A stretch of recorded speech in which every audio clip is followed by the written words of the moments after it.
अहो केवढं प्रस्तुत 15,000 30,000 असे दर आहेत फॉरेन मध्ये. आज या मोरिंगा या नावाखाली त्या पानांना एवढं महत्व आलंय.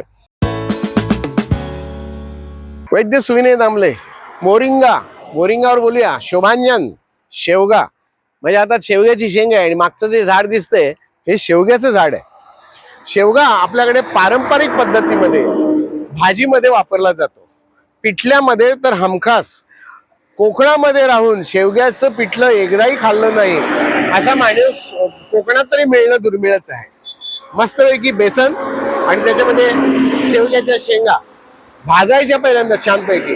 कांदा, लसूण, नारळ, एखादा आमसूल फ्राय करून घ्यायच्या. या सगळ्या शेंगा अशा बोटभर लांबीच्या नाही करायच्या, एवढ्याच करायच्या आणि त्या भाजून घ्यायच्या. त्याच्यात पाणी घालायचं आणि वर त्याच्यात पाण्यात कालवलेलं बेसन परतून घ्यायचं. खमंग असा चटका लागतो ना त्याचा. आणि हे आमच्याकडे म्हणतात बेसनाचं शेवगा घातलेलं पिठलं. हा काय एवढं मोठं शेवग्याचं प्रस्थ. अहो केवढं प्रस्थ. 3,000 रुपये, 3,000 रुपये अर्धा पाव किलो मिळते पावडर त्याची. 15,000 30,000 असे दर आहेत फॉरेन मध्ये. आज या मोरिंगा या नावाखाली त्या पानांना एवढं महत्व आलंय. आज लोकांनी नोकरी व्यवसाय सोडून या मोरिंगा म्हणजे या शोभांजन शेवग्याची लागवड केलेली आहे.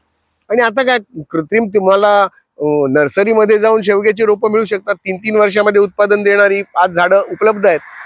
नैसर्गिक पद्धतीने वाढलेला शेवगा जो आहे त्याच्यामध्ये आज खूप प्रजाती पण खूप मिळतात. फॉरेन मधनं सुद्धा काही आलेले आहेत आपल्याकडे. तर ही वाणं कशी घुसतात कशी येतात आपल्याला काही पत्ता सुद्धा लागत नसतं. पूर्वी आमच्याकडे एक वाल नावाची एक भाजी असायची, फार लांब नसायची एवढीच, परंतु त्याच्यामध्ये 20-25 दाणे असायचे. आता वालीचा आकार वाढला आणि दाण्यांची संख्या कमी झाली. असंच चाललेलं आहे सध्या.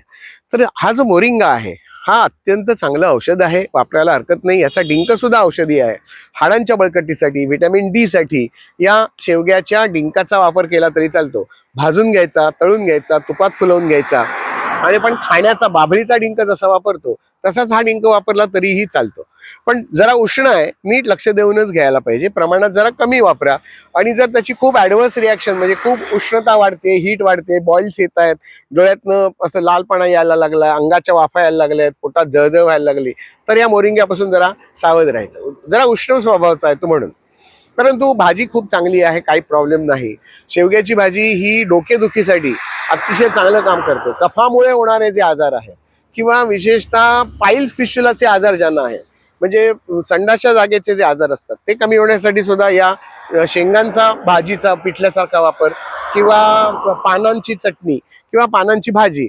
आठळ्या नावाचा एक प्रकार म्हणजे फणसाच्या बिया त्या जेव्हा फणस होतात तेव्हा सगळ्याला त्याला माती बिती लावून सगळे सुकवून ठेवायचे आणि जेव्हा आवश्यक असतात तेवढ्या त्या बिया धुवायच्या, वरची राख माती काढून टाकायची आणि ज्या आठळ्या असतात त्या चिरून त्याची भाजी. आणि ह्या शेवग्याच्या पानांच्या भाजीमध्ये ह्या अप्रतिम आठळ्या लागतात. किंवा चणा डाळ भिजत घालायची आणि ती या पानांबरोबर शिजवून खायची, ती पण भाजी चांगली. तांदळाची भाकरी किंवा नाचणीची भाकरी जर याच्याबरोबर असेल तर वाह, काय तोडच नाही ह्या चविष्ट पदार्थांना. आमच्याकडे कृष्णाष्टमी जेव्हा असते त्या कृष्णाष्टमीला शेवग्याच्या पानांची भाजी हमखास केली जाते. आणि अशी चणा डाळ घालून किंवा आठळ्या घालून शेंगदाणे घालून सुद्धा खूप चांगली होते. आणि बरोबर भाकरी. 12 वाजता रात्री सगळ्यांना हाच प्रसाद म्हणून गोकुळाष्टमीला वाटला जातो. महिन्यातनं एकदा का वर्षातनं एकदा का होईना परंतु ही भाजी खाल्ली जावी. आज त्याचं प्रस्थ खूप वाढलंय, त्यामुळे या मोरिंगाला खूप चांगले दिवस आहेत. मोरिंगा आपल्या जेवणामध्ये असावा, जीवनामध्ये असावा. कमी खर्चामध्ये कुठेही असा होऊ शकतो. असं एक छोटंसं झाड आपल्या खिडकीमध्ये सुद्धा होऊ शकतो. बालडीभर माती जर असेल तर खिडकीमध्ये सुद्धा मोरिंगा होऊ शकतो. कढीपत्ता खिडकीमध्ये होऊ शकतो. तर याची लागवड जर तुम्हाला करता आली तर जरूर करा. शेवग्याच्या शेंगा आणि शेवग्याची पानं आणि शेवग्याची जो डिंक असतो त्यांचा अवश्य वापर करा. आमचे गुरु एक होते, वैद्य शेंडे शास्त्री नावाचे गुरु होते. दात ते काढायचे, इंजेक्शन शिवाय दात काढायचे. ते शेवग्याच्या बिया कृमींसाठी वापरायचे. पोटात जर लहान मुलांना कृमी झाले तर ते ह्या गोळ्या 2-2 गोळ्या 2 वेळा घे, असं 8 दिवस घे असं सांगायचं. परंतु त्या बिया कसल्या आहेत हे आमच्या शेवटपर्यंत लक्षात आलं नाही. शेवट जाता जाता ते सांगितले, मी एका घरी उतरलेलो दंतयज्ञ करण्यासाठी, त्यांच्याकडे शेवगा भरपूर फुललेला होता आणि तो वापरत कोणीच नव्हतं. सुक्या खाली पडलेल्या ज्या शेंगा होत्या त्या सगळ्या मी फोडल्या, त्या वेचल्या, त्याच्यातल्या बिया काढून माझ्या शबनमध्ये ठेवल्या आणि सगळ्यांना या गोळ्या 2-2-3 वेळा अशा वाटून टाकल्या. सगळ्यांचे कृमी पोटातले नाहीसे झाले.